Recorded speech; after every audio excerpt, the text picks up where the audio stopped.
Woodberry Down, Berkeley's new development in Hackney, sits beside two former reservoirs totaling 27 acres of open water. Most of us love the idea of living by water. It's calming, offers a feeling of well-being and a sense of open space, particularly in the middle of cities. Developers are increasingly looking to incorporate lakes in their urban sites or to find waterside spots for their projects.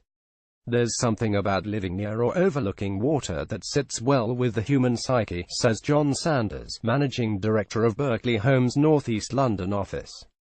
It's a nice place to call home. Alison and Peter Khan moved to a flat in Woodberry Down 30 years after campaigning to protect its lakes from development. Credit Heathcliff O'Malley for The Telegraph. Woodberry Down, Berkeley's new development in Hackney, is a classic example of where city living can work alongside a natural environment. The project, part of a wider regeneration of the Manor House area, sits beside two former reservoirs totaling 27 acres of open water. The West Lake is a centre for water sports, while the East Lake is managed by the London Wildlife Trust. Now called Woodberry Wetlands, it was opened to the public by David Attenborough last year and is a haven for birds. The lakes are a hidden gem in the city, says Sanders. People can't believe such a site exists in North London. The development should eventually offer 5,517 homes in a mix of 1 to 3 bedroom flats, alongside retail and commercial units and a new public park. Berkeley is releasing the homes in 8 phases until 2035. 1-bedroom flats from the first phase are available from £575,000. The next phase, Hartington's, launches today, with 180 homes for sale from £555,000 for 1 bedroom. Alison Khan, a former head teacher, says she couldn't believe her luck when she viewed the site 2 years ago. A native Londoner, she and her husband, Peter, returned to the city from Norfolk, where they'd lived for 25 years. We moved from somewhere quite rural and never expected to find everything we loved about Norfolk in London, she says. The lakes are a hidden gem in the city. People can't believe such a site exists in North London. The third-floor balcony of her 2-bedroom flat in Woodberry Down overlooks the lake, which she says always gives something of interest to watch.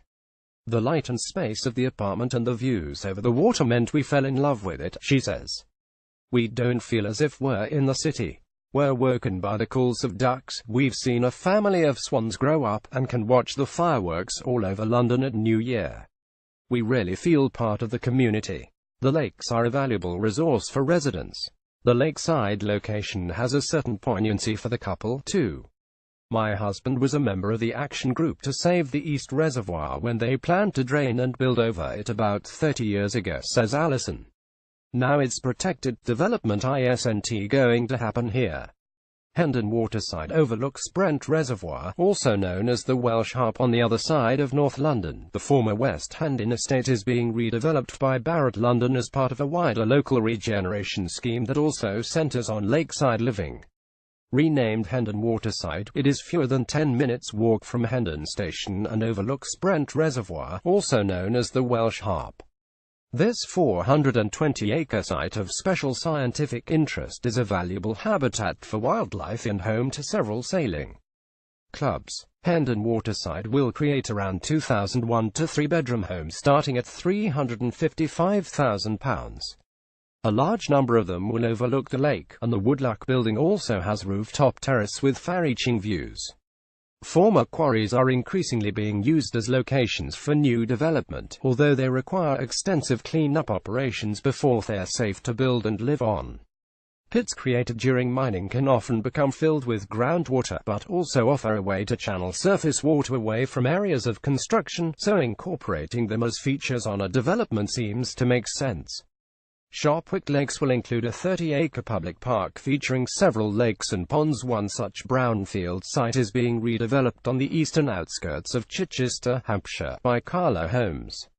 The master plan of the scheme, called Shopwick Lakes, shows a mixed-use project on around 80 acres with up to 500 homes, plus business units and community leisure facilities.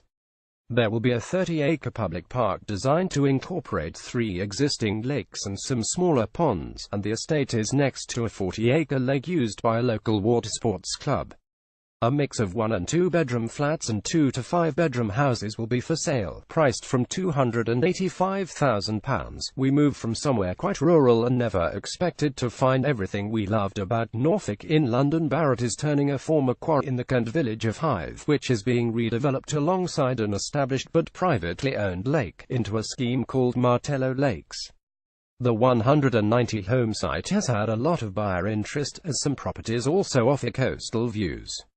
Prices start from £199,000 for a 2-bedroom flat and from £350,000 for a 3 to 4 bedroom house. Hythe is a nice village, and the lake and coastal location of our site is a big draw, says Harvey Sallows, the sales manager for Barrett. We've had buyers asking specifically for the lakefront plots. He says there is a definite premium on a waterside living. Apartments facing the water cost between £5,000 and £10,000 more than those that don't. A house with a water view will have maybe a £20,000 to £30,000 premium. Prices at Waterman's View start from £299,000. This added value is one of the reasons lakes have been specifically included in the master plan for a huge development in North Lincolnshire.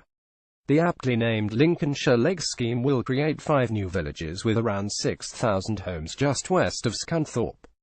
Scheduled for completion by 2028, alongside new transport infrastructure, employment and commercial opportunities, there will be 5 artificially created lakes and other waterways as part of the leisure and lifestyle offering of the 5,000-acre site. Across the UK, water features in and around housing increases values by 15 to 20%, which is attractive to developers, says Simon Green, North Lincolnshire Council's Executive Director of Commercial. We want to reposition towns in this region to be more 21st century, to create an urban renaissance here. North Lincolnshire already has an active outdoor and water sports-led environment, and we wanted to use that to our advantage. Concerns about flooding have been raised and are taken seriously enough for the landowners to begin the erection of flood defences. These will control and mitigate any risk of flooding, to safeguard and enable development, says Green. Land is also set aside between the river and the housing for agriculture and is a floodplain, which also forms a natural barrier to urban sprawl. Green says the new development will aim to bring a higher standard of services and accommodation to locals, as well as attracting people from hubs such as Sheffield and Leeds, an hour to 90 minutes away. People appreciate the good quality of life, the tranquility and the activities associated with living near water. Ellie Streeter and Jonathan Hayward bought at Waterman's View, where Ellie works as a sales advisor. It was these factors that attracted Ellie Streeter, a sales advisor at Crest Nicholson's Arborfield Green scheme near Reading, to buy a lakeside home where she worked. Using Help to Buy, she and her partner Jonathan Hayward purchased a 2-bedroom flat in Waterman's View, where prices start from £299,000. The sense of community here is amazing, she says. When I saw there was a top-floor apartment with views onto Waterman's Lake, it sealed the deal for me.